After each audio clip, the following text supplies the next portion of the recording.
আসলে কখন কিভাবে যে কোথায় যেতে হয় আসলে আমরা কেউই জানি না। তো যাই হোক, হ্যালো গাইস, আসসালামু আলাইকুম। আশা করি আপনারা ভালো আছেন। আল্লাহর রহমতে আমিও ভালো আছি। আপনারা দেখতেই পাচ্ছেন আমি রেডি হয়ে নানুর বাসায় গিয়েছিলাম। আসলে আজকে চলে যাচ্ছি আমরা ছোট মামা শ্বশুর বাসাতে। কারণ ঈদের আগে একটা নিয়ম আছে নাকি, মানে আমাদের এদিকে একটা রিচুয়াল আছে যে মেয়ে হোক বা ছেলে হোক, বিয়ে হলে শ্বশুর বাড়ির সবাইকে কাপড়-চোপড় দিয়ে আসার জন্য যেতে হয়।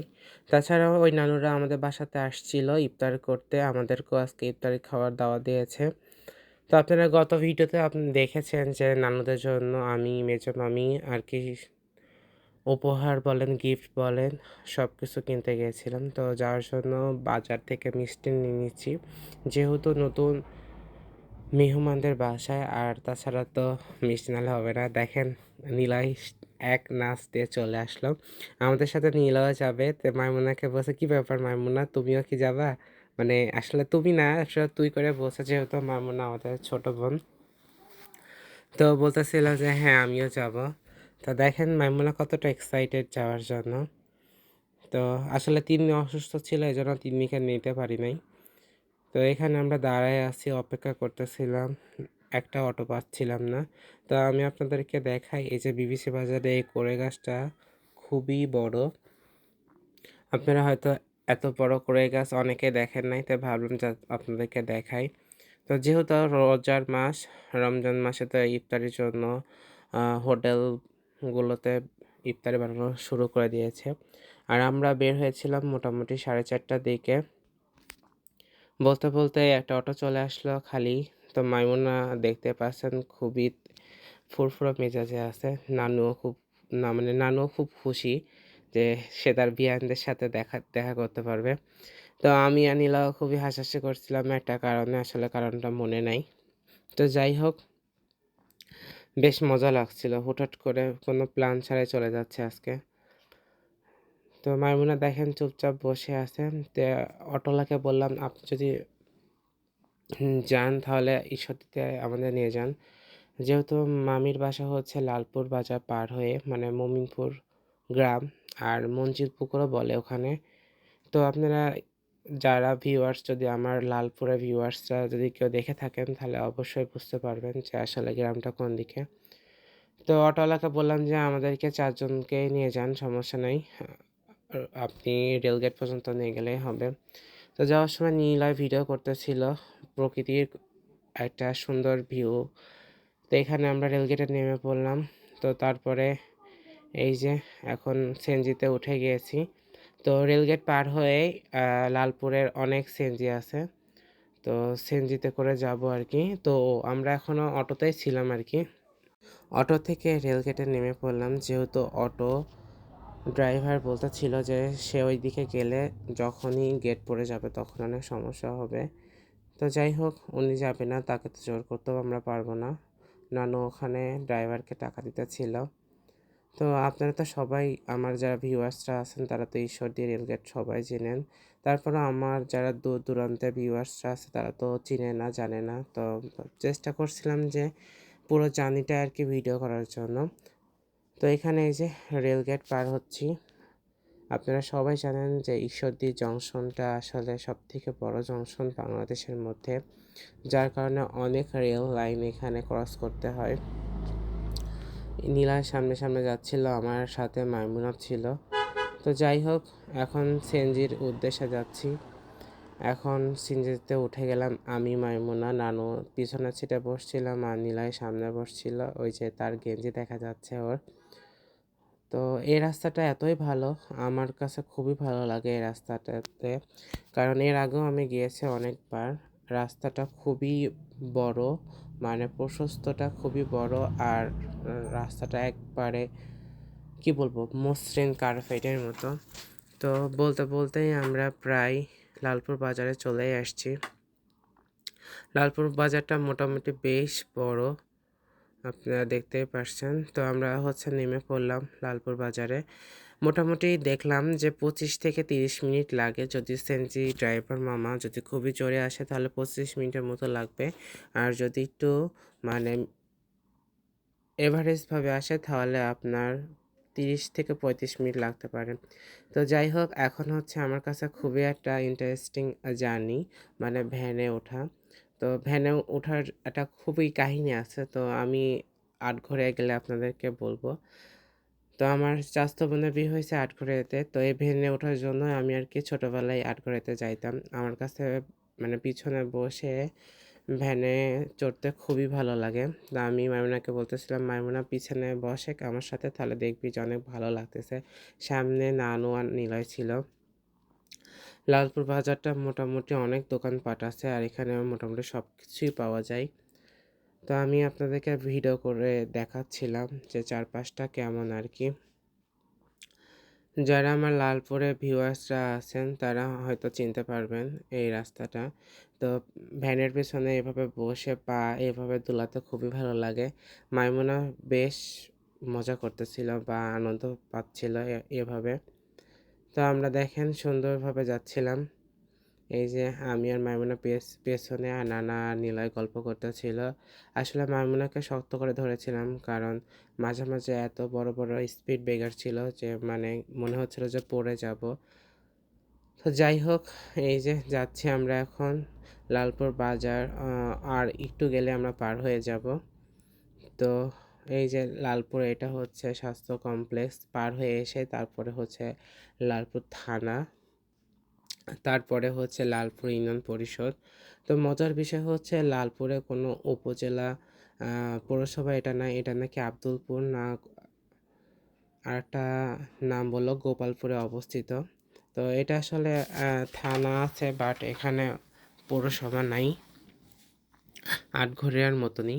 তো আপনারা দেখতে পাচ্ছেন এই যে ডান দিকে গেলে কিন্তু গ্রিন ভ্যালি পার্ক। এবার যদি সময় হয় তাহলে ইনশাআল্লাহ লালপুর গ্রিন ভ্যালি পার্কে যাব।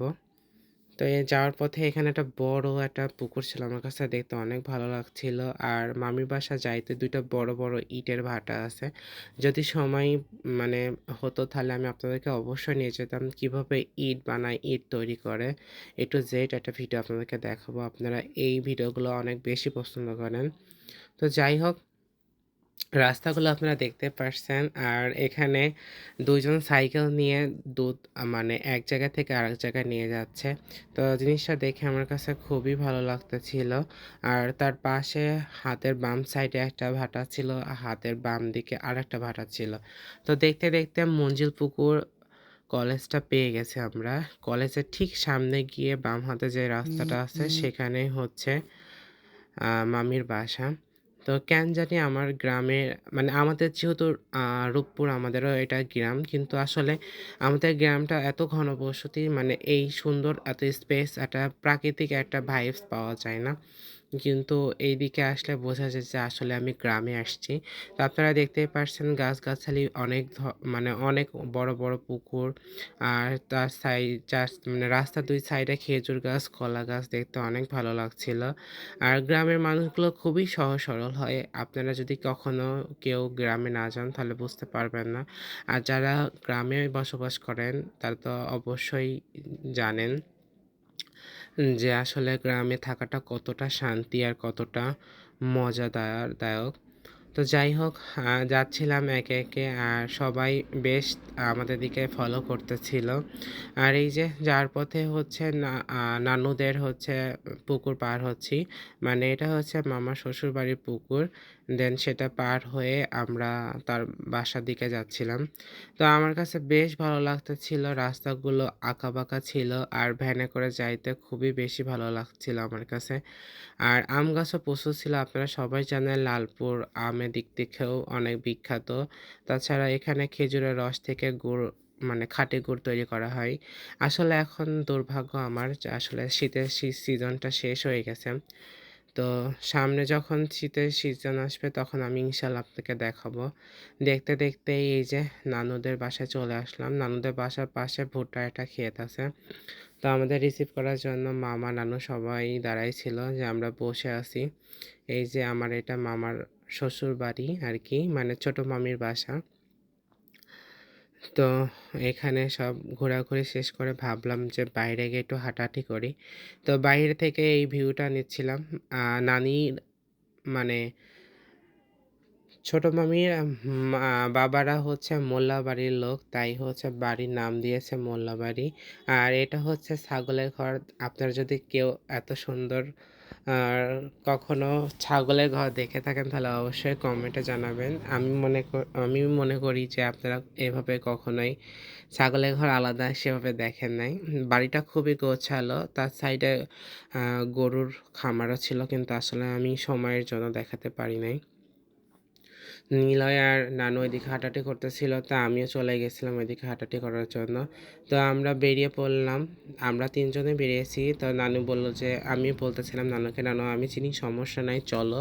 কারণ আমি যেদিনকে মামিকে দেখতে আসি আমরা, সেদিনকে আমি রাব্বি মামার সাথে মোটামুটি মারুফ, আমি রাব্বি মামা মোটামুটি সব ঘুরে আসছি। তো যাওয়ার পথে আরকি নানুর সাথে দেখা হয়ে গেল। নানু মসজিদ থেকে আরকি বাইকে করে আসতেছিল। তো নানু আমাদেরকে দেখে নেমে গেল।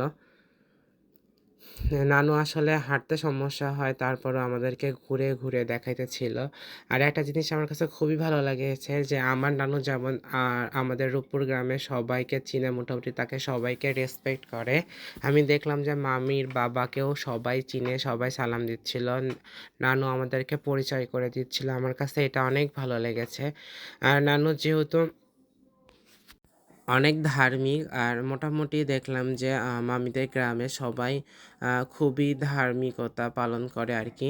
তো যাওয়ার পথে এই যে দেখতে পারছেন আপনারা ধনিয়া গাছের পালা দিয়ে রাখছিল। তো গন্ধটা আমি নানুকে বলছিলাম, "নানু একটু ধনিয়ার গন্ধ পাচ্ছি।" তো বলছে যে, "হ্যাঁ, এটা মাড়াই করে এখানে রেখে দিয়েছে।" নানু যেহেতু ২৫ বছর ওমানে ছিল, আসলে নানু ওখানে যে সুপার শপে জব করতো, সেখানকার মালিক আসলে উনি অনেক ভালো মনের মানুষ। তো উনি আর একটা সংস্থা ছিল, সে সংস্থা থেকে নানুর মাধ্যমে একটা বড় মসজিদ করে দিয়েছে গ্রামের মধ্যে। আলহামদুলিল্লাহ, আলহামদুলিল্লাহ। এটা দেখে আমার কাছে খুবই ভালো লেগেছে। তো মসজিদটা আপনাদের দেখানোর জন্য নিয়ে চলে আসলাম। তো নানুকে বলতেছিলাম, "চলো তোমার মসজিদ দেখে আসি।" তো দেখতে পাচ্ছেন মোমিনপুর আর রহমান আর রাহিম কেন্দ্রীয় জামে মসজিদ ও হাফেজিয়া কওমি মাদ্রাসা কমপ্লেক্স।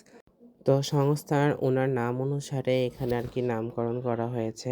তার নামে একটি সংস্থা করা আছে, বিল বাই ডোনেটস, মানে যে লোকটা আরকি দান করেছে আরকি মসজিদের সবকিছু যাবতীয় টাকা-পয়সা। তো তার নাম করে দেওয়া আছে। তো নানুর মাধ্যমে এটা আরকি আসছে। তো এটা দেখে আমার কাছে অনেক ভালো লাগলো। নানুর প্রতি ভালোবাসাটা আমার আরেকটু বেড়ে গেল আরকি। নানু বারবার বলতেছিল, "লাতি তুমি দেখতে পারছো কিনা?" তো এটা আমার কাছে অনেক বড় পাওয়া। আর নানু আসলে অনেক ভালোবাসে।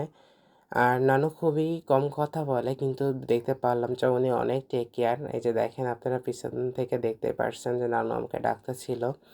আর মসজিদটা আসলে গ্রামের মধ্যে এত সুন্দর একটা মসজিদ করে দিয়েছে ওমান থেকে। মানে নানুর যে বস ছিল আরকি, মানে মালিক, তার মাধ্যম দিয়ে এটা করা হয়েছে। মানে নানুর মাধ্যমে আরকি উনি এখানে পাঠিয়েছে। উনিও এখানে আসছিল নানুর বাসায় এসে, সুদূর ওমান থেকে আসছিলেন। উনি এসে মসজিদটা পরিদর্শন করে গেছে। তো কথাটা শুনে আমার কাছে খুবই ভালো লাগতেছিল। আর এত মহৎ কাজ করেছেন, আল্লাহ পাক যেন তাকে দুনিয়াতেই যেন আরো ভালো কিছু করার তৌফিক দান করুন। আমার কাছে বেশ ভালো লাগতেছিল। চারিদিকে হচ্ছে এটা ঈদগাহ ছিল, মানে ঈদগাহর বাউন্ডারি করা। তো নানুদের জন্যই নাকি ওই দিক থেকে একটা গেট আছে। আর এদিক দিয়ে আমরা ঘুরে যাচ্ছিলাম। আর এটা হচ্ছে একটা দরবার শরীফ ছিল। আর কি একটা বড় বটগাছ ছিল। আসলে এত বড় বটগাছ আমি এর আগে কখনোই দেখি নাই। এখানে হচ্ছে নানুর এক প্রান্তে ছিল, আমি আরকি সুন্দর করে ভিডিও করতেছিলাম। নানু আমাকে আবারও বারবার ডাকতেছিল। তো দেখেন কত সুন্দর, পাশে একটা মাদ্রাসা ছিল, কওমি মাদ্রাসা। তো নানুকে সবাই মাদ্রাসার ছেলেপেলেরা সালাম দিতেছিল। এটা দেখে আমার কাছে বেশ ভালো লেগেছে।